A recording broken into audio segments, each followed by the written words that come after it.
there's a lot of things to remember to do, like click a button, read, breathe, that's what I need to do.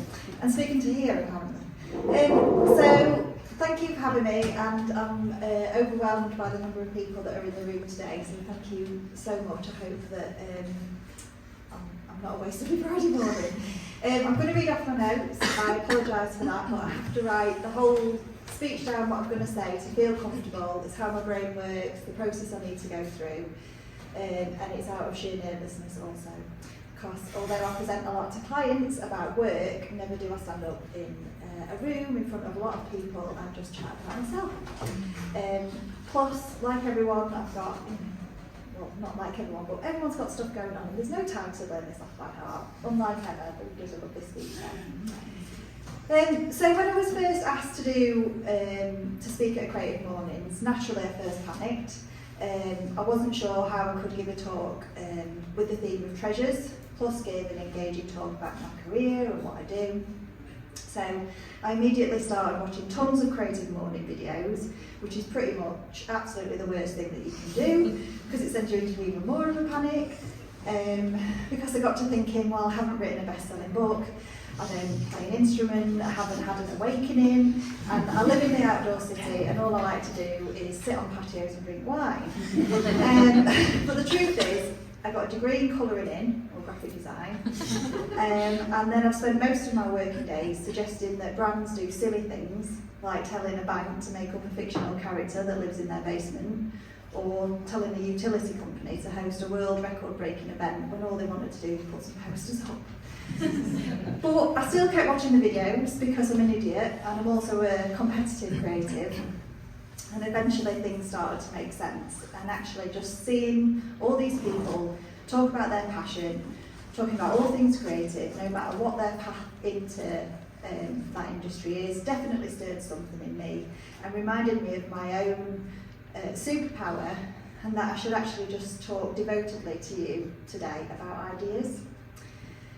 Ideas are 100% my treasures. I'm surrounded by them. I collect them, I crave them, and I love them so much that I even mourn the ones that never make it off a page in my notebook or from slide like 134 in a client presentation. Click button. So what is it I do? I do these things, but I'll explain further. I'm very much the chandler of a group. An art director title, for those not in advertising or marketing, is very ambiguous. So I don't work in an art gallery or sell art to the rich and famous, and I don't sit on a stuffy board of directors. In marketing and advertising, an art director is a visual storyteller who unpicks a brief and comes up with the overarching idea and then directs the overall look and feel for the idea, working with other fantastic creatives such as copywriters, strategists, designers, illustrators, photographers, animators, editors, you name it. My joy and absolute passion for idea making stems from the opportunity to inspire and excite and to find an unexpected way to answer a brief. In short, I think for a living. I create meaningful audience connections across any platform, unashamedly striving to uncover audience truths, find the insight that unlocks answers, and tell stories in ways that inspire for social and PR and campaign extension content. And that's hard to get your head around, and in fact, my best friend for over 20 years, who's sat in the room today, still doesn't quite understand what I do. The other half of my role is being an art director on set for either photography shoots or film shoots, and that's where I get to do some hands-on creativity, so styling, making, tweaking, making sure everything you see in a shot is perfect and how it should be, and I equally adore that part too. So I've worked in the industry since graduating from uni over 14 years ago, starting as a junior designer, then finding my stride as an art director and being head of art and then finally being head of art direction in Sheffield at one of the biggest agencies in the city, like Emma mentioned. Less than a year ago I decided to take the leap and go freelance, and although I haven't had my 1 year review with myself yet, I'm pretty sure I'm going to tell myself we made the right decision and stick with it. So there we are, look, there's the freelancer's uniform. So, like for many creatives, freelancing was an itch that I always knew I needed to scratch. at some point. And at that moment in time, last summer-ish, I knew that the universe was sending me a lot of signs that that time was now. My eyes since have been truly opened, since that leap of faith was taken, and I take my hat off to any freelance creative in the room. Now, I'm going to caveat this by saying this is all totally my experience and my opinion on going freelance. For some, their stories will be different, and if it is, well, bloody good for you. I say this a lot now. The pro list of going freelance is amazing, it's brilliant, and the cons list is really shit. And what have I learned, or what advice would I give to someone considering going freelance? It's a full-time job going freelance. That beginning bit, it's thankless, hard work. So do the groundwork. Spread your net wide. So contact the agencies or the people or the brands that you admire, and then contact the people that you just don't mind. The world is open. COVID did us a favour for that. So contact brands and agencies and people all across the UK, or the world if you fancy it. Get into bed with recruiters. Message ex-colleagues, ex-clients, meet for a coffee, meet for a chat, and be nice. Appreciate that it's a slow burn, it takes time, relationship building and consistency are key. Grow some thick skin and grow it fast. People aren't going to reply to that first email. Email them again later, but with an update, with some new news, and be nice. Use LinkedIn. I know it's a dirty word, but for now it's your new best friend. Connect with people, the right people, and message them. And if your work is good enough, you'll get the return. If you have a portfolio of work and you have years of experience, have confidence. Now, I should use some of that confidence to show you some of my work, and I will, but I'll do that in a bit. I first thought we should just briefly touch on the creative process. So coming back to that theme of treasure and my tenuous shoeing to get this talk based on that theme, like I said before, my ideas are my treasures, and the creative process is my treasure hunt, but without a map, and certainly without the X marks the spot clue on the map. On that journey, there might be little nuggets of gold that I find along the way, or you hit the jackpot and you find a full treasure chest full of great ideas. But the process is always the same. So here's a little reminder of the insecurities that keep us creatives awake at night. I'm sure you all know these, and it's the torment that we all go through. Yeah, those little laughs tell you everything, don't they? But for me, more accurately, this one sums it up. Turn it over. Don't know if you'll be able to read this. But he says, start making it, have a little breakdown, bon appetit. Now for me this is much simpler, because I like the huge leap of faith that we make from the small breakdown stage to the razzmatazz reveal moment that we do for the clients. They don't need to know all the bits in between. But look, there's some truth in both of these, I think. As creatives, we're always told that the answer is in the brief, so long as it's a good one, right? So I spend a lot of my time really delving into a brief and looking for the insight, or the angle that's going to unlock some magic and steer the way. Then I spend a lot of my time researching. Endless internet scrolls, wild goose chasers, trying to remember where I saw that person doing that thing with that thing in that place that could really help me on this brief. This is the point where I can honestly say the treasure hunt analogy really works. At this stage, my mind is spinning with so many points of reference to look into, yet I'm still open to being led off into a totally different path and uncover something new. Then when you find those nuggets, or lucky enough to find that full treasure chest, bring to the full of treasures, the final part in my role and of a brief comes into effect, and then you have to sell the dream back to your client. Or, now you're going to have to excuse this, as we can put for this talk, and this talk only, the pirates, so those art directors, first they sail the seas, fight the sea monsters and find the treasures, the ideas. Then we sail back home, tell our stories and tales of our quests back to the islanders, the clients, making the treasure sound even more priceless and shiny. And that's the storytelling part. So there you go, I think I pulled that off.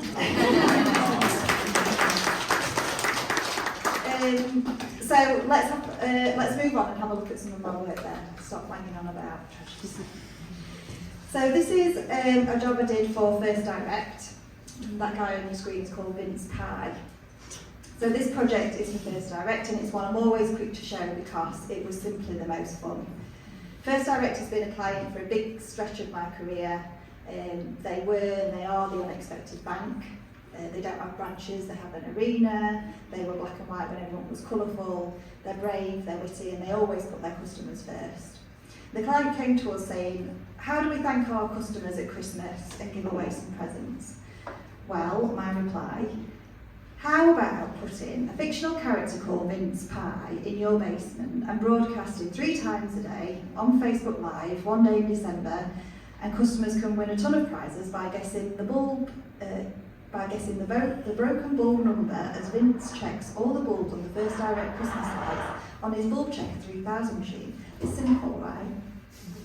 Absolutely not. Maybe not, but it was engaging, it was exciting, and it had never been done before, which is another great reason why the client was fabulous. They were up for new and they were up for fun.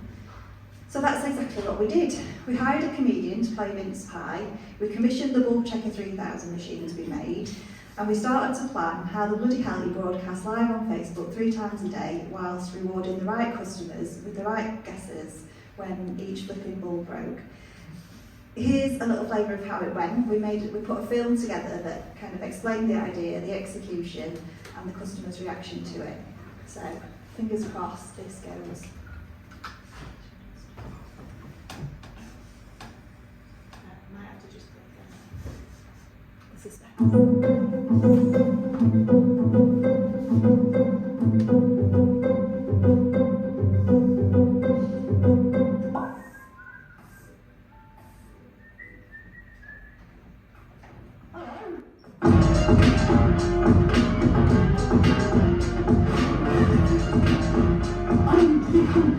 is very unfit during the making of this. Right. I don't know if I'm going to see. I'm checking 3000! This is a massive thank you for First Direct. Get this number of programme and you will win another fantastic prize. Hey! We've got a good one at Christmas!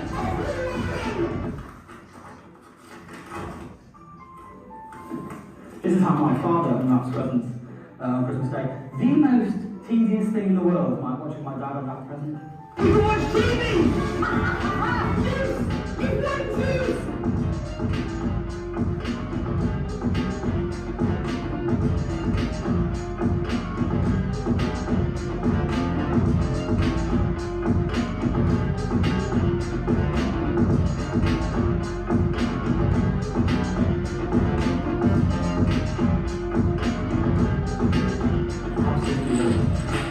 Many of those will be broken now, which only means lots more prizes for everybody who's listening.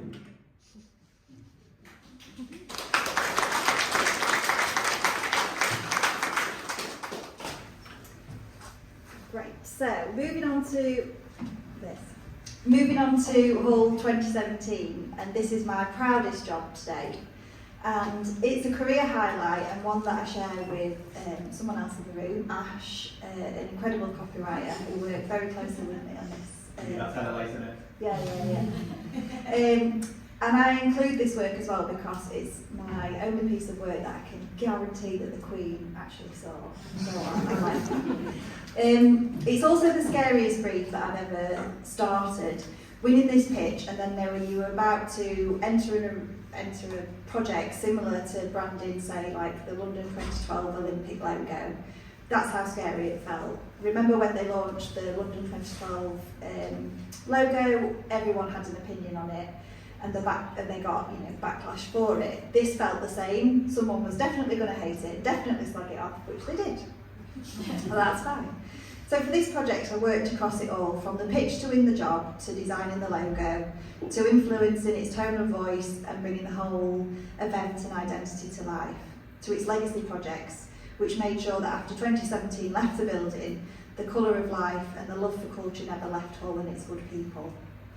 I remember working on the logo for this and saying to our creative director, the trouble with this logo is it should never sit still long enough for me to design it. And once we unlocked that thought, a spirit and energy for the whole identity came to life. We had such fun with this project, even subtly naming one of the colours in the colour palette after the MD of the event, but we described it with some cheeky digs at his personality, and I don't think he ever found out. Ash, do you? No. Yeah, until now, he's not yet. So let's have a look at this film. This shows you from Hull winning the title to the year in all its glory and what it did for the city. I'm sorry, but I've never heard of Hull till I come up here. It's crap. It's a shithole. A fish pond at the end of the railway. Oh, drink, obesity are always in the bottom six, and it's true. The UK City of Culture 2017 is Hull.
Okay, let's move on.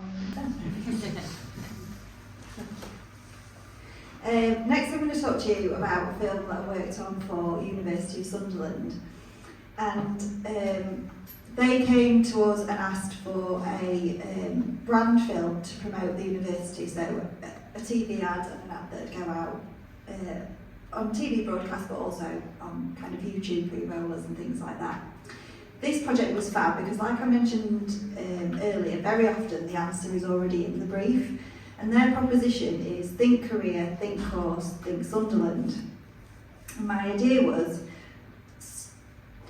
start the film at the end of the story, so the crescendo graduation moment that every other university film ends with, we start with that.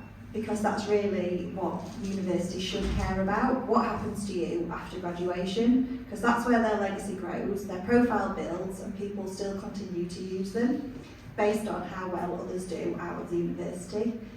And of course, all jobs are brilliant if you can get Lauren Laverne to voice over them. And Emma, your amazing host, also worked on this account for lots of years too. I wrote a great brief. Yeah. If you say so, yes. Where shall we begin? The end seems pretty logical, right?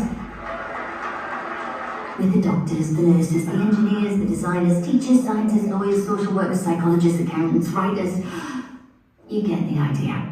The huge number of people who've walked through our doors and gone on to become something exceptional, who are defining their own path, who've become leading names in their field, who are breaking down barriers and inspiring others. This guy's not doing too bad for himself either. Yes, we're proud. Proud of our career-focused courses, proud of our top-quality facilities, proud of our inclusive, welcoming culture. And we're proud of our vibrant, bustling, switched-on, independent, ever-changing city. Oh, and did we mention the beaches? But truth be told, our greatest achievements, what we're most proud of, simple. We're most proud of you, of where you go after us, of what you do after you're done here. Because that's the point, isn't it? That's what this is all about. The reason you come here is to go somewhere, and the reason we're here is to get you there. Together, from day one. Think course, think career, think Sunderland.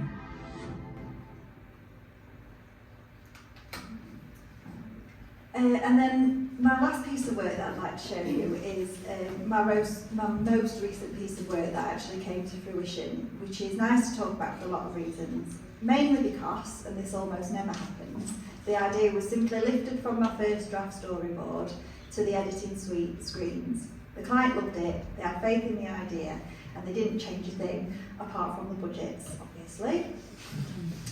The brief was from Swift Caravans. They wanted to go to market with their first ever TV ad. No other caravan brand has ever done TV, simply because they don't need to. People are literally queuing up to buy caravans, and COVID only increased that demand. But Swift were ready to lead the sector and launch a brand ad. Secondly, a lovely bit of insight unlocked this idea. I found an article about how lots of people count their caravans as part of the family. They name them, they're protective of them, and quite rightly so. They hold a lot of cherished memories. So that then informed the idea. These beautiful motorhomes that sit on the driveways of so many homes across the country are actually magical memory boxes with lots of stories to tell. So how lovely is the thought that they're so proud of these stories that as night falls, they show off their memories and capture the imaginations of everyone walking by. Let's play this.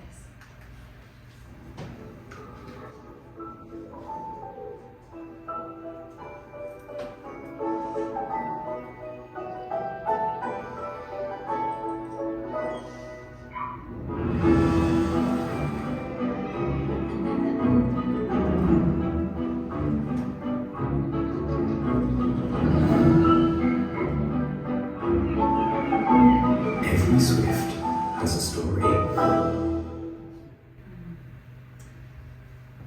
Cool. So, finally, I'm a natural born nosy bugger, and I like to know and figure out what makes most people tick. So I thought it was only fair that I share with you some of who and some of what inspires me.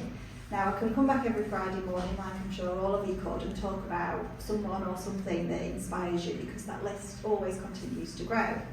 But here's a few.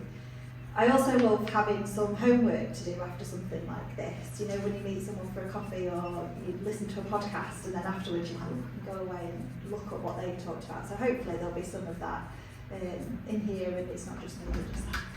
So firstly, Joe likes it, and for his effortless and genius ability to storytell.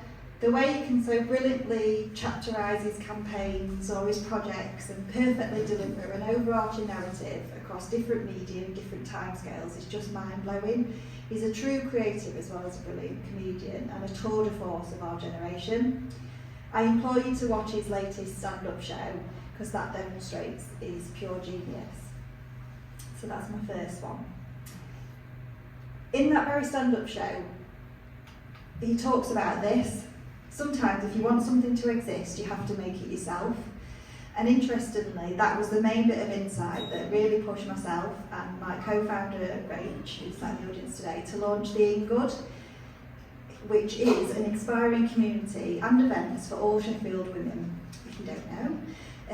But I thought that's a different talk, so you have to have us back for that. But yeah, it was just like a key bit of insight that really fueled us to create The In Good and to start that movement. Okay, next up then, Mark Ronson. Mark Ronson, for the way he celebrates originality, but more accurately, the lack of it, and I think that's creative to a T, really. It's the realisation that everything has been done before, and all we're doing, and that's okay, but all we're doing is just trying to reimagine it. He says that sampling isn't about hijacking nostalgia, it's about inserting yourself into the narrative of a song while pushing that story forward, and I absolutely agree with that. So I implore you to watch his TED Talk or any film that he's done where he talks about his craft. He is fascinating. This next one is Anya Hyde March. and I love her for a joyful approach to her brand.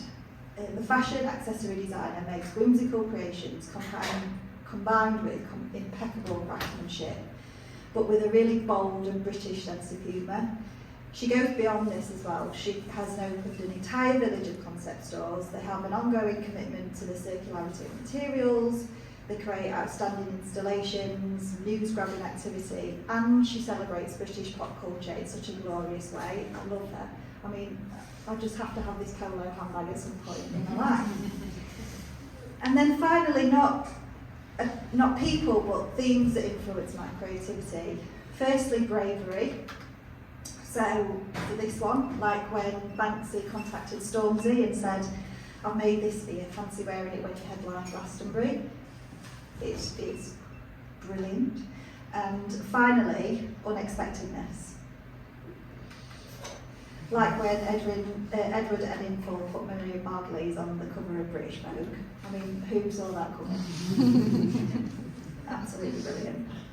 So I will continue to be inspired by these themes and look forward to new inspiration shaping my ideas, and hopefully for that to happen for many years to come. We're all so fortunate to work in this silly, joyful, energetic industry called creativity.